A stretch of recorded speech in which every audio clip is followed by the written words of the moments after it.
ये एक horror thriller और साइंस फिक्शन से भरपूर मूवी है। मूवी शुरू होती है हेल्गा नामी बूढ़ी औरत से जो कि निटिंग कर रही है और साथ साथ टीवी पर मूवी देख रही है। उसे दीवारों और वेंटिलेशन पाइप से अजीबोगरीब आवाजें आती हैं। वो फोन डायरेक्टरी से टर्मिनेटर फ्रैंक को कॉल करती है। हेल्गा को भूलने की बीमारी है। वो पढ़कर अपना नाम बताती है और फिर अपने अपार्टमेंट का एड्रेस भी बताती है। बाहर जोरों की बर्फबारी हो रही है। एक्स टर्मिनेटर फ्रैंक आ जाता है और बिल्डिंग के बाहर बग्स ब्रदर की गाड़ी भी खड़ी है। वो बेल बजाता है। हेल्गा इंटरकॉम बटन्स दबाकर उसे अंदर बुलाती है। उसे वेंटिलेशन पाइप के पास अजीब बदबूदार चिपचिपा सा मादा लगा हुआ मिलता है। हेल्गा भूल चुकी है कि उसने फ्रैंक को क्यों बुलाया था। तभी फिर से दीवारों से आवाजें आती हैं। फ्रैंक चेक करता है। वो एक कमरे में जाता है जो कि किसी बच्ची का है। लाइट ऑफ है। वो टॉर्च ऑन करके देखता है कि फर्श पर वेंटिलेशन विंडो के पास खून पड़ा हुआ है और अंदर बग्स ब्रदर का आदमी जख्मी हालत में है कि तभी अचानक फ्रैंक पर हमला होता है और उसे खींचकर अंदर ले जाता है। टीवी देखते देखते हेल्गा भूल जाती है कि फ्रैंक उसके घर आया हुआ है और फ्रैंक को खींचकर कोई वेंटिलेशन पाइप में ले जाता है। हेल्गा को फिर से आवाजें आती हैं और वो फिर से किसी एक्स टर्मिनेटर को कॉल करती है। अब मूवी 4 दिन पहले की दिखाई जाती है। न्यूयॉर्क सिटी में कड़ाके की सर्दी पड़ रही है कि बिल्डिंग की खिड़की का शीशा टूट जाता है। शार्लेट नामी 12 साल बच्ची वेंटिलेशन पाइप से गुजरकर गंटर नामी औरत के कमरे में आती है और उसके डॉल हाउस की गुड़िया उठाती है। खिड़की टूटी हुई है। वो डॉल की तस्वीर खींचकर सोशल मीडिया पर पोस्ट करती है। तभी उसे अपने हाथ पर एक स्पाइडर नजर आता है। कोई आ रहा है। वो जल्दी से मैच बॉक्स खाली करके स्पाइडर को उसमें डालकर अपनी जेब में डाल लेती है और वेंटिलेशन पाइप से चली जाती है।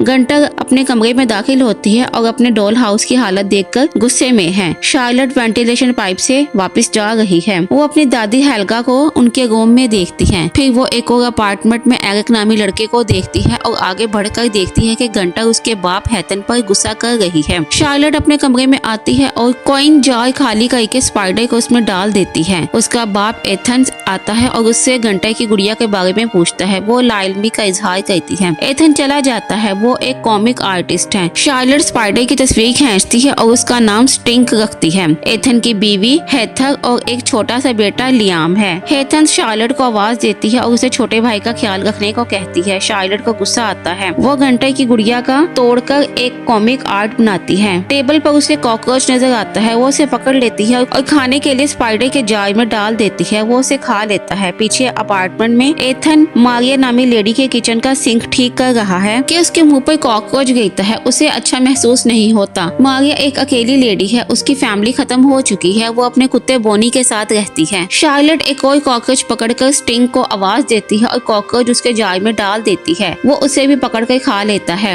एथन इलेक्ट्रिक सर्किट ठीक कर रहा है। उसे पूरी बिल्डिंग के काम करने पड़ते हैं। हेथर ने बेबी को एथन्स को पकड़ाकर अपनी मॉम एल्गा और गंटर के पास जाती है और हेल्गा को सुलाने के लिए ले जाती है। हेल्गा ने शार्लेट के लिए स्वेटर बनाया है और हेल्गा सो जाती है। शार्लेट के ड्रार में मौत बॉल्स हैं। उनकी स्मेल बहुत गंदी है। अब वो अपनी लिखी गई कॉमिक बुक पढ़ रही है जिसका कॉमिक आर्ट उसके फादर एथन ने बनाया है। एथन अपना कॉमिक बना रहा है। वो शार्लेट को बुलाकर बताता है कि उनकी कॉमिक बहुत फेमस हो रही है। उसकी और एथन की काफी दोस्ती है। एथन उसका सुतेला बाप है। शार्लेट का कॉमिक में गलती नजर आती है। वो कॉमिक में मौजूद हीरो की ग्लासेस पर आंखें बनाती है ताकि उसके एक्सप्रेशंस दिखाए जा सके। हेथर उन सबको डिनर के लिए बुलाती है। डिनर पर भी वो दोनों कॉमिक को लेकर बातें कर रही हैं। हेथर बेबी लियाम को सुला रही है। एथन अपना काम कर रहा है और वो कॉमिक से शार्लेट की बनाई गई आंखें रेज कर देता है और शार्लेट के कमरे में जाता है। वो शार्लेट के बनाए स्पाइडर स्केचेस देखता है और जार भी। शार्लेट को ये पसंद नहीं। एथन शार्लेट से मोहब्बत करता है। उसके स्केचेस की तारीफ करता है और उसे आई लव यू कहता है। शार्लेट सो जाती है। स्पाइडर ढक्कन खोलकर बाहर आ जाता है और वेंटिलेशन पाइप से एल्गा के रूम की तरफ जाता है। एल्गा का तोता उसे देखकर चीखता है और शोर बजाता है। अगली सुबह नाश्ते की टेबल पर गहमा गहमी है। हेथर लियाम को नाश्ता करवा रही है। शार्लेट अपनी बातें बता रही है। उसकी बात कोई नहीं सुनता। वो गुस्से से चली जाती है। शार्लेट एथन को बहुत पसंद करती है और उसको कॉपी करती है। वो उसका हीरो है। हेथर ऑनलाइन मीटिंग कर रही है। एथन भी अपना कॉमिक मुकम्मल कर रहा है कि घंटे के चीखने की आवाज पर सब इकट्ठे होते हैं। हेल्गा का तोता पिंजरे में मुर्दा हालत में है। उसकी हालत बहुत खराब है। वो एक्स टर्मिनेटर को कॉल करके बुलाते हैं। फ्रैंक आकर देखकर बताता है कि उसे किसी चूहे ने नहीं मारा। उसे वेंटिलेशन पाइप के पास खून लगा नजर आता है। वो चेक करता है और पाइप के अंदर स्मोक फायर करता है। उसे पूरी बिल्डिंग में स्प्रे करना होगा। शार्लेट फोन यूज कर रही है और स्पाइडर का साइज मजीद बड़ा हो गया है। वो उसके लिए कॉकरोचेस मजीद लाती है। कि मौत बॉल की गोली उसके पास गिरती है। स्पाइडर तड़प जाती है, ये मौत बॉल की गोली उसके लिए जहर है। शार्लेट स्पाइडर का जाल गिरने से रोक लेती है। फ्रैंक एरिक के अपार्टमेंट में स्प्रे कर रहा है। वो एक बायोलॉजिकल स्टूडेंट है और मछली पर अपनी रिसर्च कर रहा है। फ्रैंक एक एक करके हर कमरे में स्प्रे कर रहा है। वो शार्लेट के कमरे में जाता है, उसके बनाए गए स्पाइडर स्केचेस देखता है। शार्लेट उसे स्प्रे करने से मना करती है क्योंकि ये उसके पेट स्टिंग के लिए बेहतर नहीं। एरिक को स्टिंग का पेट बनाना कुछ खास पसंद नहीं आया। वो स्टिंग को देखकर डर जाता है। घंटा फ्रैंक को पूरे पैसे नहीं देती, वो गुस्से में है, उसे गालियां देता है। एथन उसे बिल भेजने का कहता है। बाहर बर्फबारी जोरों शोर से हो रही है। स्टिंग को भूख लगती है। शार्लेट उसे कॉकरोच देती है। सब अपना अपना काम करके जल्द सो जाते हैं। स्टिंग फिर जार से निकलकर मारिया के अपार्टमेंट में जाता है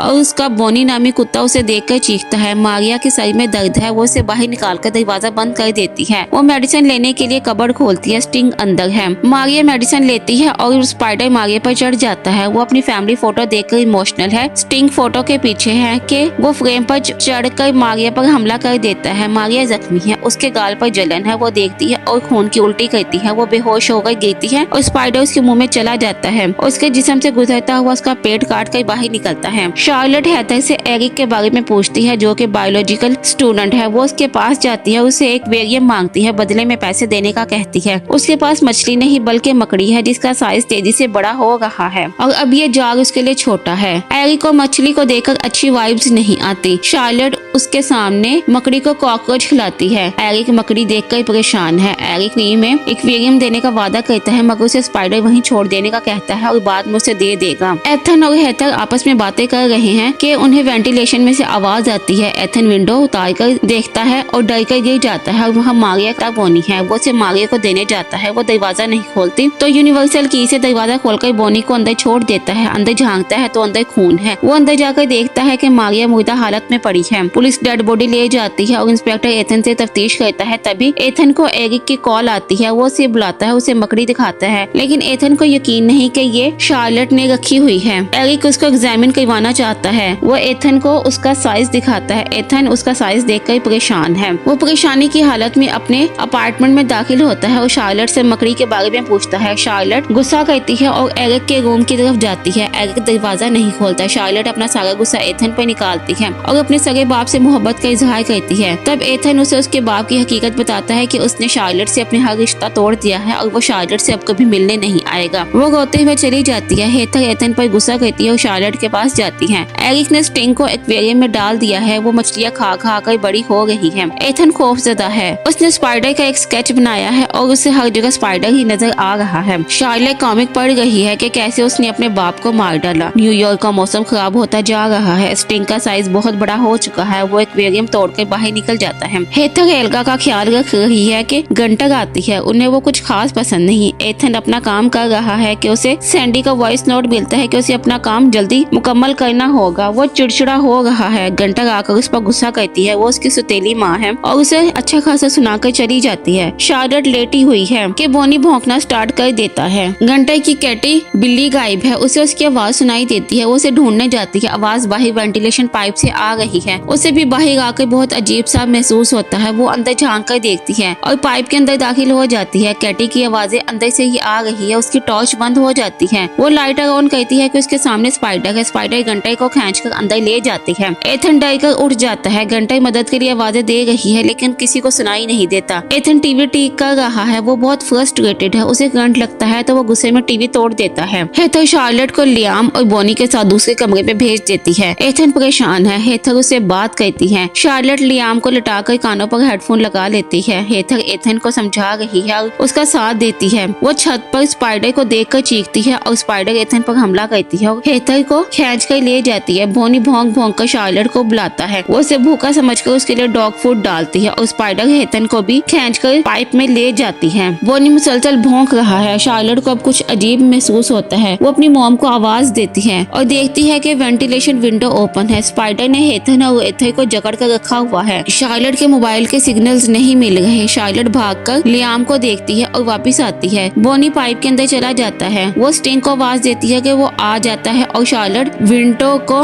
बंद कर देती है। वो डर कर चली जाती है। पीछे स्टिंग उसके रूम से लियाम को भी उठाकर ले जाता है। वो स्टिंग को आवाजें देती है। उसके हाथ में चाकू है। अब वो पूरे होश में है। वो तैयार होती है और मौत बॉल की गोलियां पीसकर लिक्विड बनाकर वाटर गन में डालकर पाइप के अंदर स्प्रे करती है। वो पाइप के अंदर चली जाती है। आगे बोनी की लाश है। वो चीखती है। हेथन और एथर बुरी तरह फंसे हुए हैं। शार्लेट गुजरते हुए एरिक के घर जाती है। एक्वेरियम टूटा हुआ है। वो एरिक को आवाजें देती है। वो भी छत के साथ उल्टा मरा हुआ लटका है। वो पाइप से अपनी दादी हेल्गा के कमरे में आती है। फोन अब भी डेड है। उसकी दादी को कुछ याद नहीं। वो मौत बाल की गोलियां निकालकर उन्हें ग्राइंड करके लिक्विड बनाकर बोतलों में भरकर स्पाइडर से बचने का इंतजाम करती है और दादी को अपना ख्याल रखने का कहती है। वो बाहर निकल आती है और अपने ऊपर एक बोतल लिक्विड डाल लेती है। उसे पाइप से एथन की आवाज आती है। वो अंदर झांकती है। वो जिंदा है। हेथर और लियाम वहाँ नहीं है। तभी वहाँ फ्रैंक आ जाता है। शार्लेट लिक्विड डालकर एथन को आजाद करती है। उसे मौत बाल का बताती है। फ्रैंक अंदर आता है। एथन को लियाम के रोने की आवाज आती है। वो आगे बढ़ते हैं कि स्पाइडर सामने आता है और वो दोनों वेंटिलेशन पाइप से नीचे गिरते हुए कचरे के डब्बे में गिर जाते हैं। शार्लेट जख्मी है। स्पाइडर जैसे ही शार्लेट को मारने लगता है एथन मौत बाल लिक्विड उस पर डाल देता है। वो तड़प कर वापस चली जाती है। शार्लेट बहुत डरी हुई है। वो खुद को जिम्मेदार समझती है। एथन उसे हौसला देता है और वो दोनों से खत्म कर सकते हैं कि तभी कचरे के डब्बे में फ्रैंक गिरता है। शार्लेट उसे स्टिंग के बारे में बताती है। वो बहुत फ्रस्ट्रेटेड है। फ्रैंक वहाँ से जाना चाहता है लेकिन दरवाजा लॉक है। वो फंस चुके हैं। उनके पास मौत बॉल की आखिरी बोतल है। फ्रैंक उसे खींचकर अपने ऊपर छिड़क लेता है लेकिन एथन उसके हाथ से बोतल ले लेता है। तभी वहाँ स्पाइडर नजर आता है। फ्रैंक उस पर फायरिंग करता है। वो जख्मी हो चुकी है। फ्रैंक अंधाधुंध फायरिंग करता रहता है कि पानी का पाइप टूट जाता है और पानी स्प्रे होने लग जाता है। उन्हें भिगो रहा है। पानी से मौत बाल का असर उन पर खत्म हो रहा है कि स्पाइडर फ्रैंक को खींच लेता है। उसे मार देता है। वो दोनों कंप्यूटर में दाखिल होते हैं। अंदर हेथर और लियाम है। वो बचा हुआ मौत बाल लिक्विड डालकर उन दोनों को आजाद करते हैं। वो वहाँ से निकलने लगते हैं कि सामने से स्टिंग आता दिखाई देता है। एथन कंप्रेसर को पकड़ लेता है। वो ऑन नहीं है। स्टिंग आगे बढ़ता जा रहा है। एथन कोशिश करके लीवर दबा रहा है। शार्लेट एक लोहे के टुकड़े से रास्ता बंद करती है। स्टिंग मुसलसल हमले कर करके उसके लोहे के टुकड़े को खत्म कर देता है। एथन को शॉट लगता है। शार्लेट कंप्रेसर ऑन करती है और स्टिंग कंप्रेसर के नीचे दबकर मर जाता है। वो सब बाहर निकलते हैं। एथन की हालत खराब है। हेथर कोशिश कर रही है। एथन बच जाता है। वो सब अब सेफ हैं। शार्लेट एथन को आई लव यू पापा कहती है। एथन उसे प्यार करता है। उधर मरे हुए स्टिंग की बॉडी से निकले अंडों से कई मकड़ी बाहर निकल रही हैं। यानी ये सिलसिला अभी खत्म नहीं हुआ।